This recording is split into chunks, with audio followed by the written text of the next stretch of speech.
নাফরমানির মাতলামিতে এই পরিমাণ উল্লাস, এই পরিমাণ অসভ্যতা, এই পরিমাণ অশ্লীলতার বেহায়াপনা, এই পরিমাণ নোংরামি, যে যেন মাতাল হয়ে গেছে, যেন হুঁশ নাই, যেন অন্ধ হয়ে আছে। এইভাবে বারবার আব্বা, আমি একটা ছেলেকেও বললাম এমন যেন দুর্ভাগ্য না হয় রে আব্বা, এক বছরেও কোনো দিন, আমি প্রত্যেক দিন এটা একবার হলেও বলি আমার এ কথা, 365 দিনে আল্লাহর একটি বছরে একদিনও ফজরের নামাজ একদিনও পড়তে পারলা না, এমন দুর্ভাগা, এমন বদনসিব, এমন হাইওয়ান, এমন জানোয়ার কেমনে হইল? মুসলমানের ঘরে এমন নিকৃষ্ট সন্তান কেমনে হইল? এমন নিকৃষ্ট জানোয়ার হইলা কেমন? 365 দিনে একদিনও, এক বছরে কপালে একটা সেজদা জোটে নাই ফজরের। ছি ছি ছি,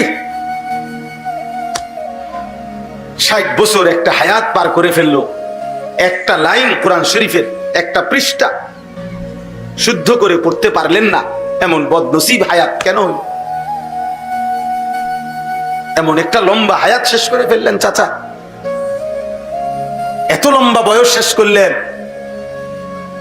60 বছর 50 বছরে আল্লাহর কোরআনের একটা পৃষ্ঠা দেখে দেখেও শুদ্ধ পড়তে পারেন না, এমন দুর্ভাগা জীবন শেষ কইরা কবরে যাচ্ছেন।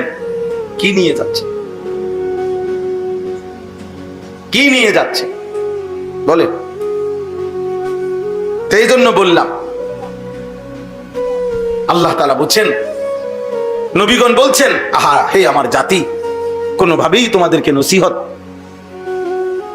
পছন্দ করাইতে পারলাম না। ওয়ালাকিন লা তুহিব্বুনান নাসিহিন,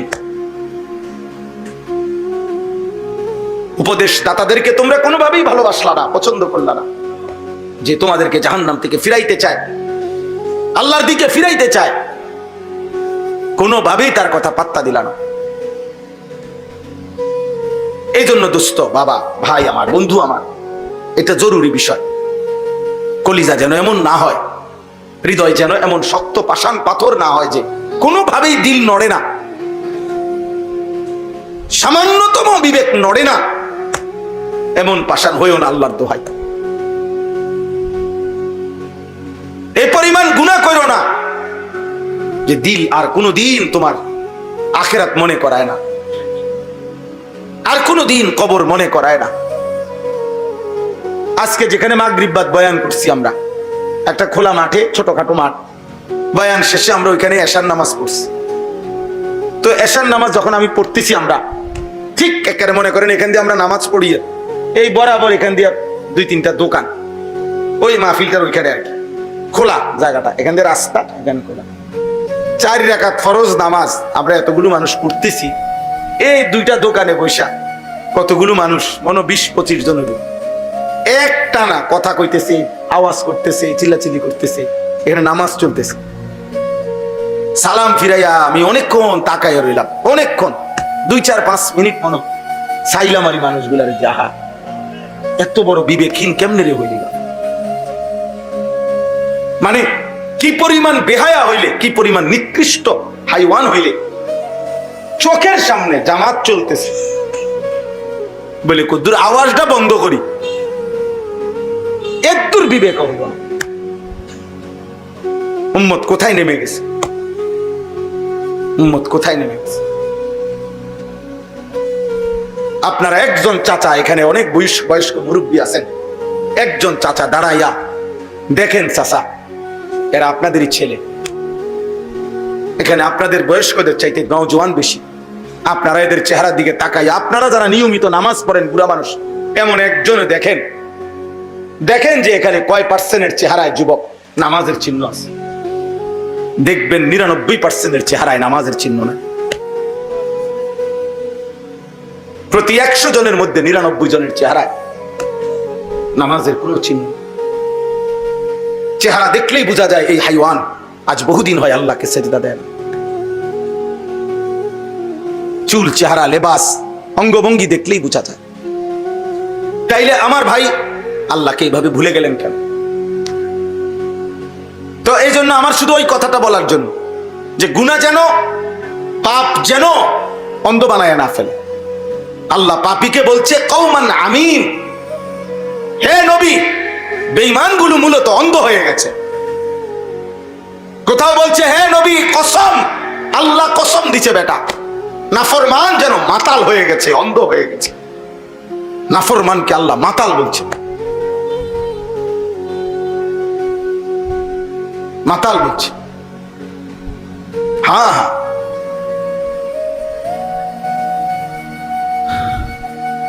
এই জন্য আমরা প্রত্যেকে, আমরা মুসলমান, আমরা ইমানদার,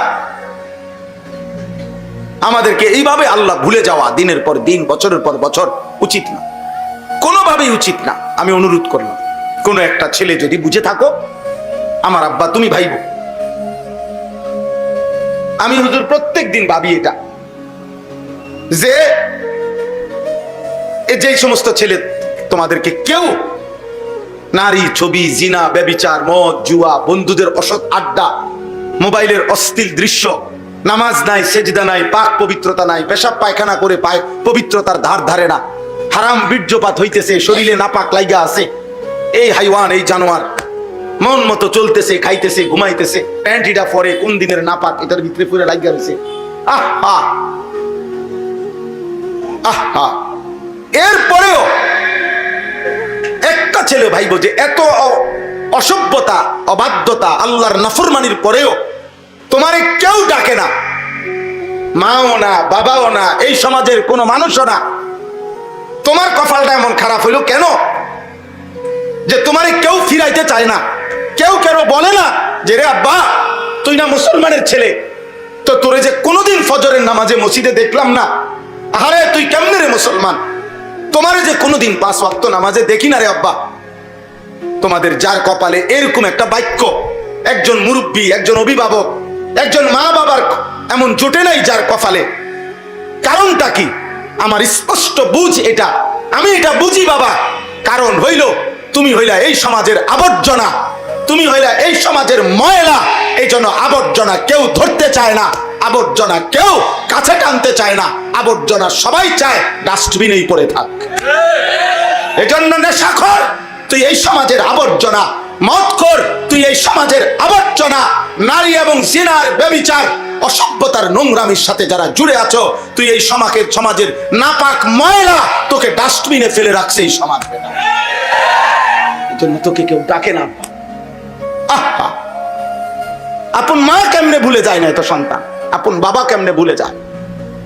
কিভাবে সম্ভব এটা? কিভাবে যে বাপ জীবিত থাকতে 1 বছরের মধ্যে এই বাপের ফুত, এই নাফরমান 1 বছরে একদিনও ফজরের নামাজ পড়লো না, অথচ বাপ জীবিত, মা জীবিত। কিভাবে সম্ভব? কারণ একটাই, তোর বাপও তোকে মনে করে এটা আমার সংসারের আবর্জনা, মাও মনে করে এটা আমার সংসারের আবর্জনা। নাপাক এটা ময়লা, এটা দুর্গন্ধ। যতটা দ্রুত দিন গনে বাপ কোন দিন বাইতে বাইর করব, বাইতে বাইর একটা কামে লাগিয়ে যা, পিছা দিয়া ফিট বাইর, ভাত খা, ঘুম যা, পেশাব পায়খানা কর, ফাইলে বাপেরে কিছু দিস, না ফাইলে তুই চল, বাদ দি।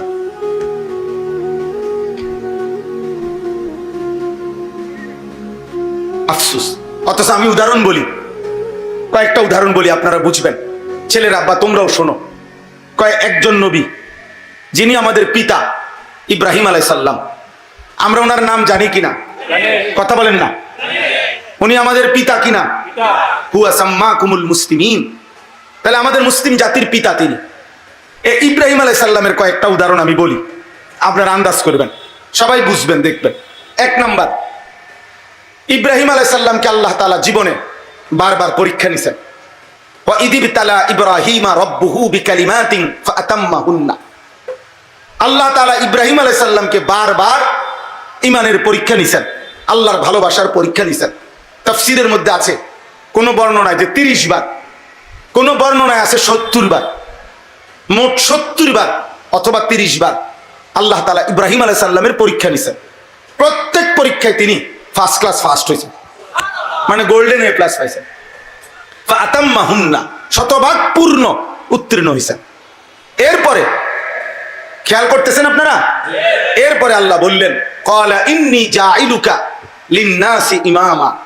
ইব্রাহিম, আমি তোমাকে এই সারা জীবনের পরীক্ষার বিনিময়ে তুমি যে সর্বোচ্চ ভালো ফলাফল করেছ, এর বরকতে গোটা বিশ্ব মানবতার পৃথিবীর সমস্ত মানুষের জন্য আমি তোমাকে ইমাম বানায় দিলাম। কি বানাইলাম? এ দেখেন, আল্লাহ তো এটা বললেন, সাথে সাথে ইব্রাহিম আলাইহিস সালাম আল্লাহকে বললেন, ক্বালা ওয়া মিন যুররিয়্যাতি। আল্লাহ, আপনি যে আমার ইমামের এই মর্যাদাপূর্ণ পদ দিলেন, ইমাম বানায় দিলেন, আমি আপনার কাছে জানতে চাচ্ছি, আমার সন্তানগণ, আমার বংশধরগণ, আমার আওলাদরা, তারাও ইমামের এই পদ পাবে কিনা? ইমামের এই পদ পাবে কিনা? কি লক্ষণীয় কি যে যখন নিজের জন্য আল্লাহ মূল্যায়ন করলেন উনাকে, উনি 1 মিনিটের জন্য সন্তানকে কি করে নাই? বলে নাই, সাথে সাথে জিজ্ঞেস করলেন, ক্বালা ওয়া মিন যুররিয়্যাতি। সন্তানের জন্য ভাবলেন। আল্লাহ বললেন, লা ইয়ানালু আহদিজ যালিমিন। ইব্রাহিম, হ্যাঁ, তোমার সন্তান বংশধরগণ ইমাম হবে এই শর্তে যে জুলুম করতে পারবে না, পাপ করতে পারবে না। যদি পাপ আর জুলুম থেকে মুক্ত থাকে তাইলে এই পদ তারাও পাবে, নয়তো পাবে না। তাইলে একটা উদাহরণ দিলাম, আল্লাহর ঘর কাবা। দ্বিতীয় উদাহরণ, কাবা শরীফ যখন ইব্রাহিম আলাইহিস সালাম আল্লাহর হুকুমে ইসমাইলকে সাথে নিয়ে, সন্তানকে সাথে নিয়ে নির্মাণ করলেন, এবার দোয়া করার পালা। কাবার নির্মাণ শেষ হয়েছে, আর আল্লাহ বললেন, ইব্রাহিম, এবার তুমি আমার কাছে কিছু চাও, আমি তোমাকে দেব। এই দোয়ার মধ্যে দেখেন ইব্রাহিম আলাইহিস সালাম বললেন, রব্বানা ওয়াজআলনা মুসলিমাইনি লাক। আল্লাহ, আমি এবং আমার সন্তান ইসমাইল, আমরা বাপ পুত দুইজনকেই আপনি আপনার আনুগত্যের উপরে, ইসলামের উপরে ইস্তেকামত, দৃঢ়তা দান করেন। তাহলে নিজের জন্য বলতে গিয়ে সন্তানের কথা বলছেন কিনা? হ্যাঁ, এক বাবার ফিকির, এক বাবার ফিকির।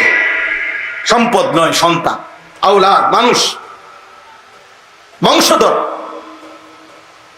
তৃতীয় উদাহরণ, ইব্রাহিম আলাইহিস সালাম দোয়া করলেন হযরতে হাজেরা এবং ইসমাইলকে। ইব্রাহিম আলাইহিস সালাম যখন আল্লাহর হুকুমে কাবা, আমি সংক্ষেপে বলতেছি, ঘটনা না বলিয়া বলতেছি শুধু, কাবা ঘরের পাশে যখন রেখে গেলেন আল্লাহর হুকুমে একাকী, চারিদিকে এক নজর তাকাইয়া দেখলেন যতটুকু নজর যায় কোথাও কোনো মানুষও নাই, পানিও নাই, একটা গাছও নাই, একটা বসতিও নাই, বেঁচে থাকার বাহ্যিক কোনো উপকরণ কিছুই নাই, কিছুই নাই, নাইতে নাই, কিচ্ছু নাই। এরকম দুধু মরুভূমিতে সম্পূর্ণ একাকী একজন নারী, একটা মহিলা আর একটা কোলের বাচ্চা। এটা রাইখা, বিষয়টা গল্প শোনা তো সহজ, কিন্তু কল্পনা করেন, বিবেক থাকলে চোখ বন্ধ করে ভেবে দেখেন তো, যে শত শত হাজার মাইলের ভিতরে মরুভূমি ছাড়া আর কিছু দেখা যায় না, একটা মানুষ, একটা জানোয়ার, একটা পশু, এক ঢোক পানি, এক লোকমা খাবারের ব্যবস্থা নাই, গাছ নাই, পালা নাই, কিচ্ছু নাই। এরকম একটা জায়গায় আল্লাহর হুকুমে ইব্রাহিম আলাইহিস সালাম যখন রেখে যাচ্ছেন ইসমাইল এবং হাজেরাকে, এই কোরআনে আছে, হুজুর আমার মুরব্বী সামনে বসা আছেন, তো দেখেন ইব্রাহিম আলাইহিস সালাম ঠিক ওই মুহূর্তে আল্লাহর কাছে দোয়া করছে।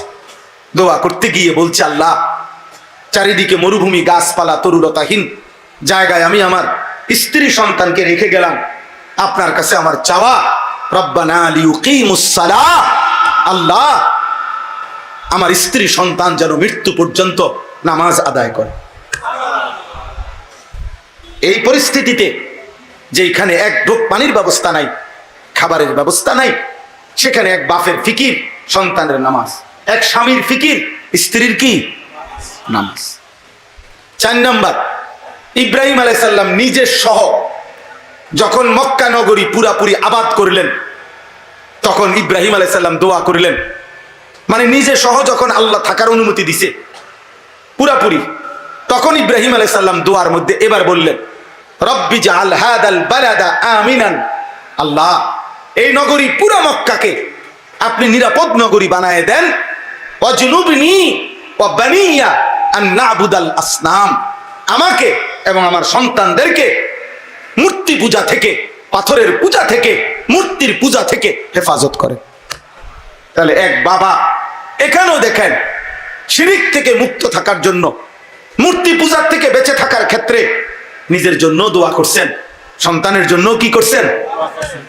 দোয়া করছেন, দোয়া করছেন। 5 নাম্বার উদাহরণ শুনেন। ইব্রাহিম আলাইহিস সালাম আল্লাহর কাছে দোয়া করছেন। একজন নবীর উদাহরণই বলতেছি। রব্বি জাআলনি মুকিমাস সালাহ ওয়া মিন যুররিয়াতি। আল্লাহ, আপনার কাছে আমার ফরিয়াদ, আপনি আমাকে পূর্ণ নামাজি বানান। ওয়া মিন যুররিয়াতি, এবং আমার সন্তান বংশধরদেরকেও আপনি পূর্ণ নামাজি বানান, পূর্ণ নামাজি বানান। আব্বা তাহলে বলেন, এক বাবার ফিকির সন্তানের জন্য, বংশধরের জন্য বারবারই যখন বলছে তোমাকে ইমাম বানাইলাম, বংশধরের জন্য চাইছেন। যখন আল্লাহ তাআলা কাছে দোয়া করার সুযোগ হয়েছে, প্রত্যেক দোয়ার মধ্যে সন্তানের ঈমান, সন্তানের নামাজ, সন্তানের শিরিক থেকে মুক্তি, সন্তানের আখিরাত, এক বাবা ঈমানদার বাপ এটাই আল্লাহর কাছে চাইছেন, এটাই আল্লাহর কাছে চাইছেন। আজ আপনাদের কাছে আমার আফসোসের কথা এটাই, আজ আপনাদের লক্ষ লক্ষ বাবা তার সন্তানের ব্যাপারে একটাই ফিকির, হয় বিদেশ নয়তো দেশ, কোনো না কোনো মাধ্যমে যত দ্রুত সম্ভব উপার্জনের, মরার আগে আগে ওনার টার্গেট ছেলেটাকে টাকা পয়সার আয় রোজগারের একটা ব্যবস্থা যদি করে দিয়ে যাইতে পারে, ওনার আর মরলে কোনো দুঃখ নাই। মেয়েটার ব্যাপারে ওনার একটাই টার্গেট, যত দ্রুত সম্ভব একটা টাকা পয়সা আছে এরকম একটা ছেলে চাইয়া মেয়েটার বিয়ে দিয়ে যাইতে পারলে ওনার আর কোনো দুঃখ নাই মরার আগে আগে। তাইলে ওনার ফিকির, আহা বাপ, আপনার ফিকির যদি হয় ছেলের জন্য দুনিয়া, তো ছেলের ফিকির কেমনে হবে আখিরাত? আপনার নিজের ফিকির যদি হয় মেয়ের জন্য দুনিয়া, পয়সাওয়ালা জামাই ছেলে, পর্দা থাকুক বা না থাকুক, ছেলে নামাজ পড়ুক বা না পড়ুক, ফোলার বিল্ডিং আছে, তাহলে আপনার মেয়ে পর্দা করবে কেমনে? আপনার মেয়ে নিজের ইজ্জত, সতীত্ব, পর্দার হেফাজত করবে কেমনে? বলে আপনি কি চাইছিলেন? আপনি তো আখিরাত চান নাই, আপনি তো আল্লাহর কাছে বলেন নাই, আখিরাতের কোনো প্রস্তুতি তো নেন নাই আপনি। আমি আপনাদের কাছে দেরি করব না, অনেক রাত হয়েছে, আমি খুব দ্রুতই শেষ করে দিচ্ছি। আমি মনে করাই দিলাম, ইব্রাহিম আলাইহিস সালামকে আল্লাহ তাআলা 5টা বলছি উদাহরণ, মোট 7টা উদাহরণ দোয়া ওনার। 6 নাম্বার উদাহরণ হইল আল্লাহ তাআলা বলছে, ইজ ক্বালা লাহু রাব্বুহু আসলিম ক্বালা আসলামতু লিরাব্বিল আলামিন। প্রত্যেকবারে ইব্রাহিম আলাইহিস সালামকে আল্লাহ বলছে, ইব্রাহিম তুমি আমার আনুগত্য করো, ইসলাম আনো, মানে ইসলাম মানো, মানে আমি আল্লাহর আনুগত্য করো। ইব্রাহিম আলাইহিস সালাম প্রত্যেকবারে বললেন, যদি 30 বার হয় পরীক্ষা তো 30 বার, যদি 70 বার পরীক্ষা হয়, ওই বেটা মোবাইল উঠাও না, সাবধান। আব্বা আমার এটা, আমারই মনে করো বদ অভ্যাস, আমি এটা, ওই বেটা বুট খাইতেছে আমি কিছু বলি নাই, কিন্তু তুমি মোবাইল আলগি দিছো আমি বলছি। তুমি জিজ্ঞাসা করো ওই ভাই অনেকক্ষণ ধরে বুট খায় আমি দেখছি, কিন্তু ওইটা আমি কিছু বলি নাই, কিন্তু মোবাইল আলগি দাও আমি মানতে পারি না। আমার কথাটা একজন শুনবে দরকার হলে, কিন্তু গাফেল মানুষ আমি তার বলবো না। কথা বোঝেন নাই আমার? বলো বাইরে কথা বলো, চিন্তা করো না, সবাই শুনবে এটা জরুরি না, আমার নজরের মানুষ আমার কাছে আমানো। কথা বোঝেন নাই আপনারা? মানে চোখের সামনে আমার যে কয়েকজন শ্রোতা, এরাই আমার আল্লাহর পক্ষ থেকে আমার কাছে আমানো। আপনাদের সময়ের হেফাজত করা, আপনাদেরকে কিছু বলা, এটা আমার জিম্মাদার, কিন্তু বাইরে যে তারে আমার জিম্মাদারি না। কথা বোঝেন নাই এখন? এই জন্য আমি বাইরে চিল্লা খেতে চিল্লা নাচ হোক। এই দিন আমি গত বৃহস্পতিবার, বিশ্বাস করেন আপনাদের সত্য কথা বলি, ঢাকা যাত্রাবাড়িতে একটা মাদ্রাসা, 7 তলা ভবন আর কি, একটা মার্কেট বিল্ডিং, বিল্ডিং এর 6 তলা এবং 7 তলা, এই 2 তলা হলো মাদ্রাসা, 2 তলা এবং 3 তলা হলো কমিউনিটি সেন্টার। ওই দিন আমি এই গত বৃহস্পতিবারে রাত্রে এই 7 তলায় ওলামায়ে কেরামের সাথে দ্বীনি মুযাকারা, কথাবার্তা বলতেছিলাম রাত্রে প্রায় 12:30 থেকে 2টা পর্যন্ত, রাত 2টা, এই 2 ঘন্টার কাছাকাছি হবে, 12টা 2টা পর্যন্ত। এই 2 ঘন্টায় আমরা এখানে কথা বলছি, দ্বীনি আলোচনা করছি, ওই 2 তলা এবং 3 তলায় কমিউনিটি সেন্টারে। এই পুরাটা টাইম ফুল সাউন্ডে ডেক্সেট বাঁধছে এবং নর্তকী নাচছে। আরে কসম খোদা, আমি মৌলানা সাহেব বলছি, মৌলানা এক সেকেন্ডের জন্য আপনি টেনশন করেন না, এটাই দুনিয়া, এই আলো অন্ধকার মিলে দুনিয়া, এর জন্য এটা দুনিয়া। এখানে আলো আছে, অন্ধকার আছে, এখানে রোদ আছে, বৃষ্টি আছে, এখানে রাত হয়, দিন হয়, এখানে সূর্য ওঠে, চাঁদ ওঠে, এখানে সৎ থাকে, অসৎ থাকে, এখানে চরিত্রবান আছে, চরিত্রহীন আছে। এই একই ঢাকা, একই বিল্ডিং এর অসংখ্য ঢাকা শহরে বিল্ডিং আছে, কোন বিল্ডিং এর মধ্যে একই বিল্ডিং এ কোথাও হয়তো নাচ গান হইতেছে কোন তালায়, আবার কোন তালায় তালেব ইলম আল্লাহর কোরআনের হিফজ করতেছে। এই আসমানের ফয়সালা, কোনো সমস্যা নাই আব্বা, সবাই শুনতে হবে জরুরি না, সবাই চিৎকার দিতে হবে, স্লোগান দিতে হবে জরুরি না। এটা কোনো নির্বাচনের প্রার্থী না, এটা কোনো জনসমর্থন যাচাই করা না, জনসমর্থন যাচাই করা না, আল্লাহর জন্য বলা, আল্লাহর জন্য বলা, আল্লাহর জন্য বলা। তো বলতেছিলাম, ইব্রাহিম আলাইহিস সালামকে আল্লাহ বললেন, ইব্রাহিম আসলিম, তুমি আমার আনুগত্য করো। যদি 30 বার বলে থাকে 30 বারই বলছে, যদি 70 বার পরীক্ষা নেয় তো 70 বারই ইব্রাহিম বলছে আসলাম তু, বিনা প্রশ্নে আমি আপনার আনুগত্য করলাম। আসলিম মানে হলো ইসলাম, মূলত বলা হয় শর্তহীন, যুক্তিহীন, তর্কহীন আল্লাহর কথা, রসুলের কথা নিশ্চিন্তে মেনে নেওয়া, এটারে মূলত বলে ইসলাম। এশকাল করিলে, আপত্তি করিলে আর কি হয় না। এই জন্য কোরআনুল কারীমের মধ্যে আল্লাহ বলছে, দেখো মিনার প্রান্তরে ইব্রাহিম প্রশ্নহীন সন্তানকে জবাই করতে রেডি, ইসমাইল প্রশ্ন ছাড়া নিজে জবাই হইতে রেডি। একজন জবাই করতে প্রস্তুত, আরেকজন জবাই হতে প্রস্তুত। এই প্রেক্ষাপটটাকে, ওই মুহূর্তটাকে আল্লাহ কোরআনে বলছে ফালাম্মা আসলামা, যখন বাপ পুত আমার আনুগত্য করলো। তাহলে বোঝা গেল ইসলাম তখন হয় শর্তহীন, প্রশ্নহীন, যখন আনুগত্য হয়। ইসমাইল সেদিন যেই আনুগত্য দেখাইছে ওই সময় হয় ইসলাম। ইব্রাহিম যেই আনুগত্য দেখাইছে কোরবানির মুহূর্তে, ওইটাই ইসলাম।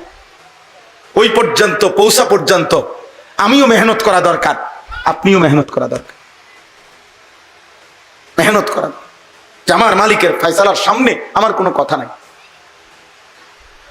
আমার কোনো কথা নাই, আমার কোনো কথা নাই। হযরত আয়েশা রাদিয়াল্লাহু তাআলা আনহাকে এক মহিলা জিজ্ঞেস করছে নবীজির জামানায়, যে আম্মা জান, আমরা মহিলাদের যখন মাসিক ঋতুস্রাব হয়, তো রমজান মাসে যদি হয় রোজাও ছেড়ে দিতে হয়, নামাজও ছেড়ে দিতে হয়, কিন্তু রোজা পুনরায় কাজা করতে হয়, নামাজ কোনো সময় কাজা করতে হয় না, এমন কেন?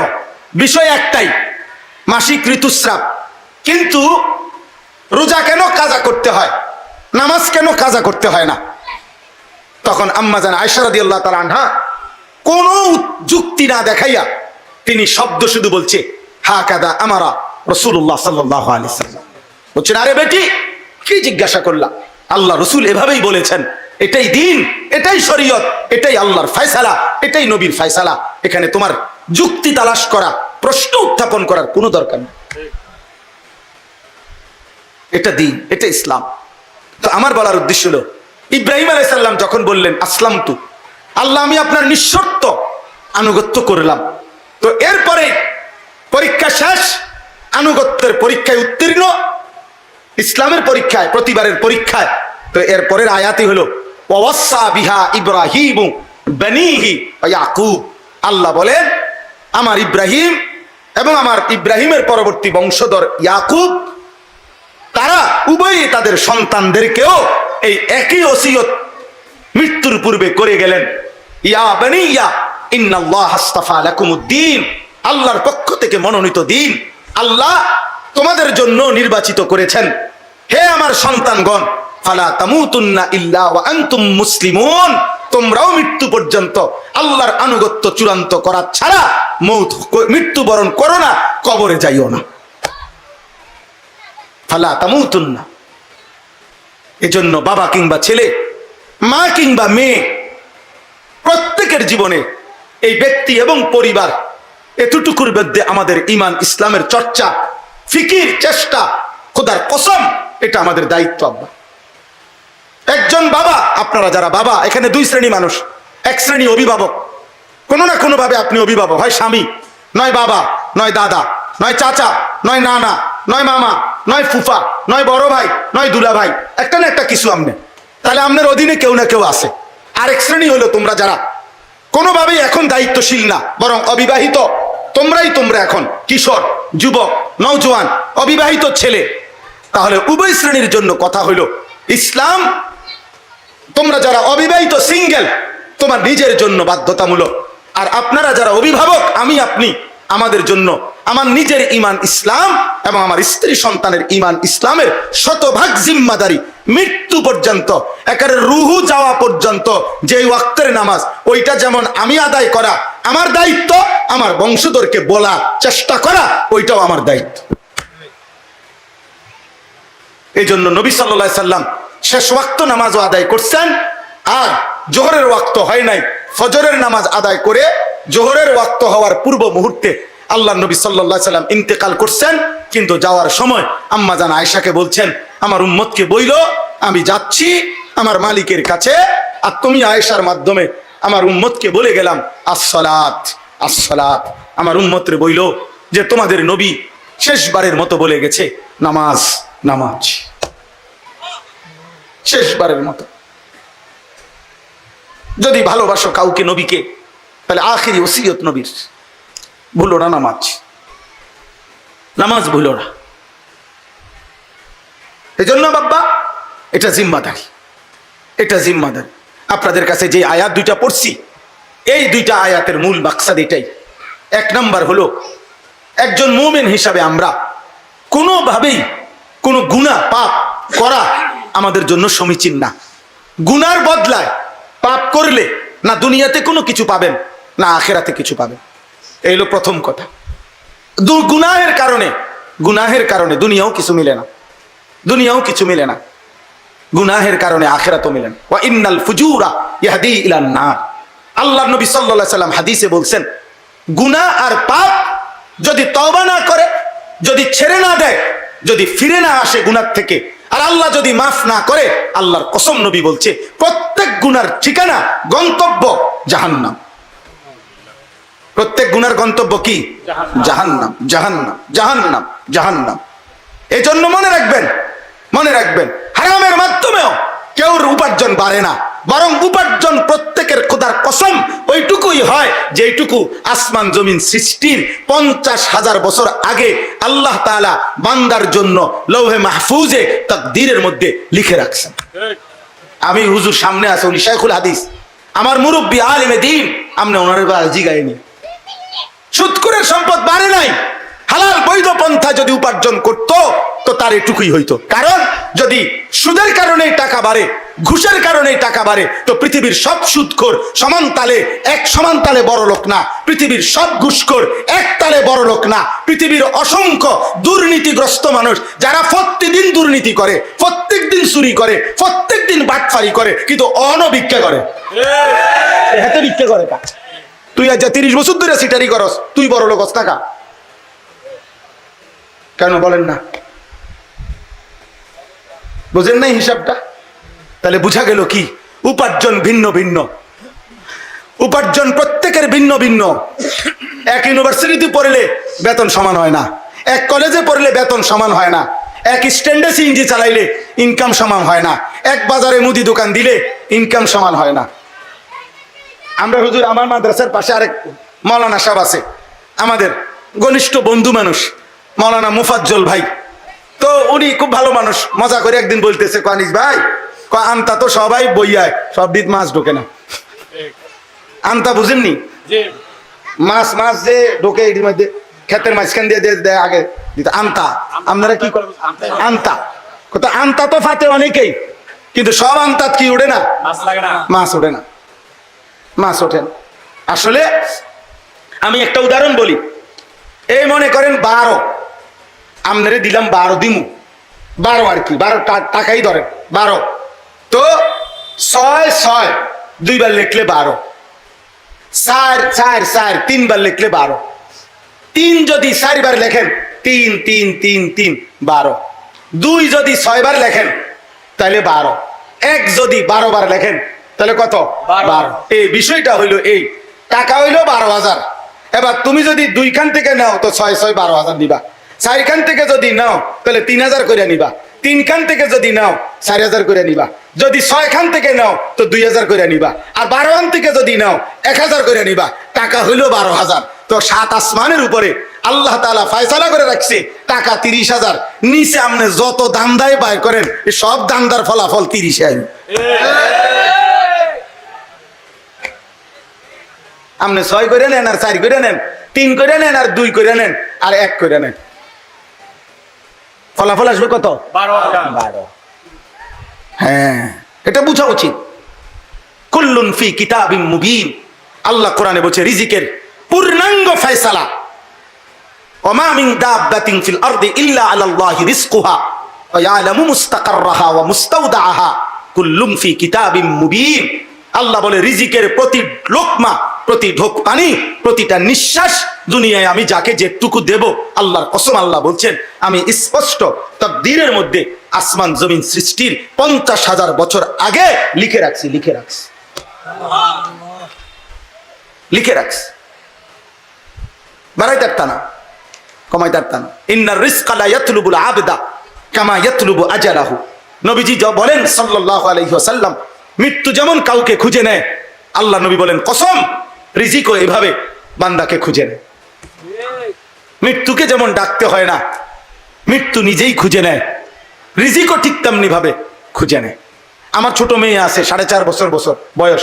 এ কয়দিন টানা আজকে 10-15 দিন রূপালি আম না, রূপালি আম হয় দুপুরে নয়তো রাত্রে গেলে প্রায় সজাগ থাকে আমার মেয়ে। তো আমরা বাপ জি এক লগে মা আম খাই প্রতিদিন, 2টা 4টা বা 2টা 3টা আম। এখন এইটা কাইটটা টুকরা টুকরা করিলে এ আমার জি বন্টন করে, আবার বড়া যেটা আমের ওই বন্টন করে, এটা আমার আব্বু এটা আমনের। কিন্তু খাইতে সময় প্রায় সময় আমার বাগের টহে না। তো ইনসাফে হইলো তুমি বাগ করলা, এটা আমার এটা তোমার, এখন তোমারটা খাইয়ে সেটা তাড়াতাড়ি আবার আমার এটাও নেয়। তাই আমি বুঝলাম, মাঝে মাঝে হাসি আর বলি বিবির কাছে যে আমার আসমানওয়ালার রিজিকের ফয়সালা এটা। মালিক যেন বলে জানিস তোমার জি বন্টন করলেও হইতো না, তুমি বন্টন করলেও হইতো না, আমি আসমানে আমি রব্বুল আলামিন যেভাবে বন্টন করেছি সেভাবেই হবে, সেভাবেই। এমনও টুকরা আছে আমের আমি কাছে নিয়ে আইছি মুখের, ওইখান থেকে আমার হাতের থেকে নিয়ে খাইয়া লাইছি। এটা বুঝাইলাম আর জাস্ট। তাহলে রিজিক কোথায়? আসমানে। আসমানে রিজিক, আসমানে। অতএব আব্বা শুধু দুনিয়া, আমরা মুমিন, আমরা মুসলমান, আনুগত্যই আমাদের জিন্দিগি, ইসলাম আমাদের জীবন, আখিরাত আমাদের জিন্দিগি। আমরা মরবো এটাই আমাদের নিশ্চিত বিশ্বাস। আমাদেরকে আল্লাহর মুখোমুখি হইতে হবে এটা আমাদের ইয়াকিন। আমাদের মিজানের পাল্লায় আমাদের আমল ওজন হবে এটা আমাদের ইয়াকিন। আল্লাহর মুখোমুখি আমল নামা নিয়ে আমাদেরকে দাঁড়াইতে হবে এটা আমাদের ইয়াকিন। ফুলসিরাত আমাদেরকে পার হইতে হবে এটা আমাদের ইয়াকিন। আমাদেরকে জান্নাত বা জাহান্নামে যেতে হবে এটা আমাদের ইয়াকিন। জান্নাতে গেলে চিরস্থায়ী, জাহান্নামে গেলেও চিরস্থায়ী আব্বা, এই সত্য, এই স্পষ্ট। এত হাজার এত লাখো আম্বিয়া আজকে 1000 বছর ধরে এই বক্তব্য, 1450 বছর ধরে কোরআনের এই কথাগুলো, এত আউলিয়া, এত পীর, এত বুজুর্গ, এত উলামা, এত মুহাদ্দিসিন, এত সাহাবা, এত তাবিঈন, আদম থেকে নবী পর্যন্ত সাল্লাল্লাহু আলাইহি সাল্লাম 1.25 লাখ আম্বিয়ার বক্তব্য, এত কিছুর পরে এত বক্তব্য, এত আহ্বান, তাওরাত, জবুর, ইনজিল, কোরআন, এত আসমানি কিতাবের বক্তব্যের পরে আখিরাত মিথ্যা হইতে পারে না। অতএব দোস্ত, তুমি ভুলে গেলে আল্লাহ তোমারে ছাড়বে না। তুমি মনে করো না, তোমরা যে কয়জন ছেলে গরমে কষ্ট করছো আব্বা, আমি অনুরোধ করি আল্লাহকে ছেড়ে দিও না, আল্লাহকে ভুলো না। ভুল করছো আব্বা, ভুল করছো। ধরে নাও বাপ কোনোদিন বলে নাই কিন্তু আল্লাহ ছাড়বে না। ধরে নাও মা কোনোদিন ধরে নাই কিন্তু খোদার কসম আল্লাহ ছাড়বে না। নাফরমান সন্তান তোর একটা সেজদা ছেড়ে দেওয়ার কারণে তোরে 1000 লক্ষ বছর জাহান্নামের আগুনে পুড়তে হবে রে আব্বা। তুই মরে যাবি বাপ, তুই কষ্ট পাবি রে বাপ, এমন আগুনে পুড়বি যে আগুন তোরে তাকাদু তামাইয়াজু মিনাল গাইজ। কোরআনে আছে, অর্থ হইল মানুষ যেমন বলে রাগে সাইটা যায়। তাফসীর ইবনে কাসিরের মধ্যে লেখছে, এক ডেকচি পানিতে যদি এক ডেকচি পানি মনে করেন 1 কেজি চাউলের ভাত রাঁধতে পারত, এরকম এক ডেকচি পানিতে 1 কেজি চাউলের ভাত রান্নার জন্য যে পরিমাণ পানি দিলে 1 কেজি চাইলের ভাত রাঁধতে পারবো, এতটুকু পানি উতরাইতে উতরাইতে একেবারে টকবক করতেছে, চুলা তখনও চলতেছে, পানিও সর্বোচ্চ উতরাইছে। এই অবস্থায় যদি 1 কেজি চাউল না দিয়া যদি ওই 1 কেজির পাতিলের মধ্যে 4টা চাউল 10টা চাউল দেয়, গুন্না গুন্না কল্পনা করেন তো আব্বা, নিচে পুরা আগুন জ্বলতেছে আর চুলার পানিটাও টকবগে গরম হয়ে গেছে, এই সময়ে এই 10টা চাউল 4টা চাউল কি পরিমাণ ঘুরবে আগুনটার গরমটার মধ্যে।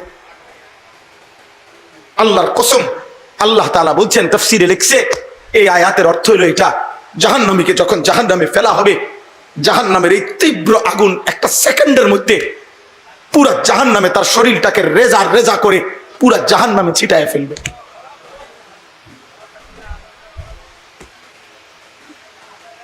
তাকাদু তামাইয়াজু মিনাল গাইজ, মনে হবে যেন রাগে ফাইটা যাইতেছে আগুন, যেন রাগে মানুষে কয় যেমন যে তে যেন রাগে ফাইটা যাইতেছে, তা আল্লাহ বলে জাহান্নাম যেন রাগে গুসায় আগুনের তীব্রতায় ফেটে যাচ্ছে।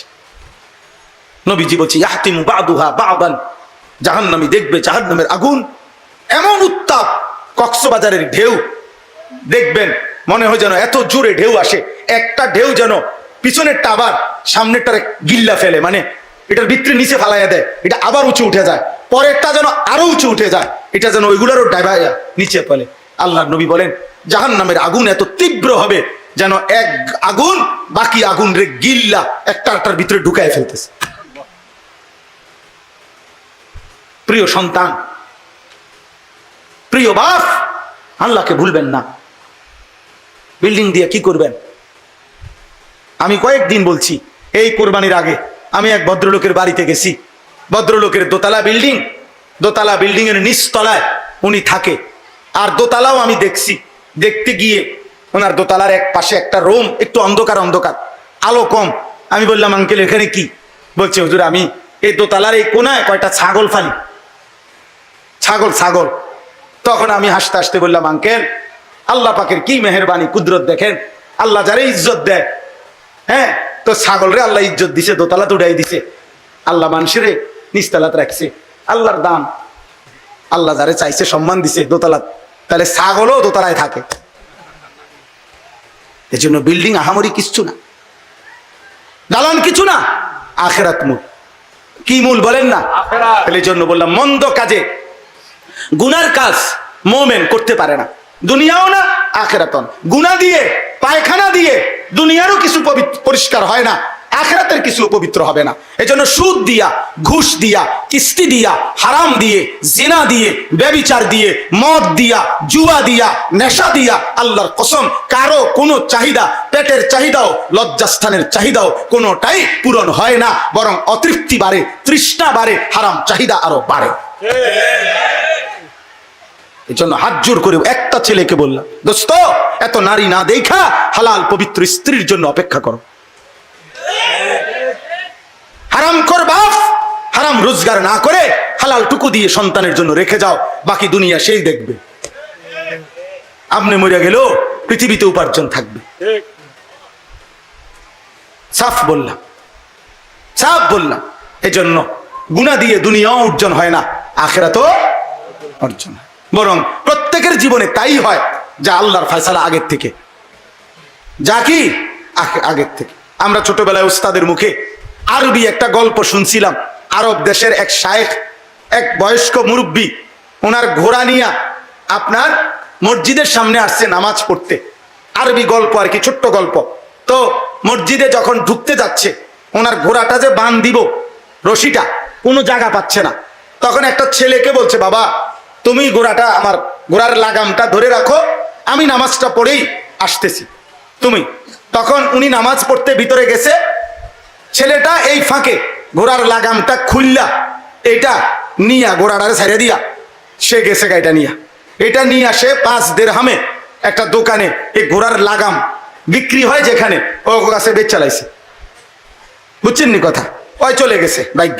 এখানে এই লোক নামাজ পড়ে পকেটের থেকে 5টা দিরহাম, মানে ধরেন 5 টাকা, তো 5 টাকা বের করছে, ওই জামানার কথা, তো 5 দিরহাম বের করছে, মনে মনে নিয়ত করে রাখছে ছেলেটা নিশ্চয়ই দাঁড়ায় আছে, কষ্ট করছে, তারে এই টাকাটা হাদিয়া দেবো কিছু খাইতে।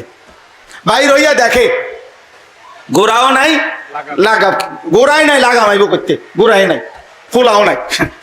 তা হতাশ হইয়া একটু আগে বাইরা তালাশ করতেছে ঘোড়া। কিছু দূর যাওয়ার পরে রাস্তার পাশে পাইছে ঘোড়াটা দাঁড়াইয়া আছে, ঘাস খাইতেছে। তো ঘোড়াটাকে ধরছে, ধরে এরপরে এটা কারো কাছে রাইখা বা যেটাই করছে, এরপরে একটা লাগাম জিজ্ঞাসা মানুষের দোকান কোথায় কোথায় পাওয়া যায়। তো মনে করেন কাছাকাছি দোকানের ঠিকানা বলাতে এই লোক ওই দোকানে গেছে, গিয়েই দেখছে সামনেই যেখানে লাগামগুলো ঝুলানো আছে, তার লাগাম যেটা ছিল এটাও দেখা যাইতেছে, এটা ঝুলানো। তো উনি গিয়ে এটার দাম জিগাইছে যে ভাই এটা কত বিক্রি করবেন? কয় যে দেখেন আপনার সাথে আমি নয়সে বলার কিছু নাই, আমার একটা ছেলে আমার কাছে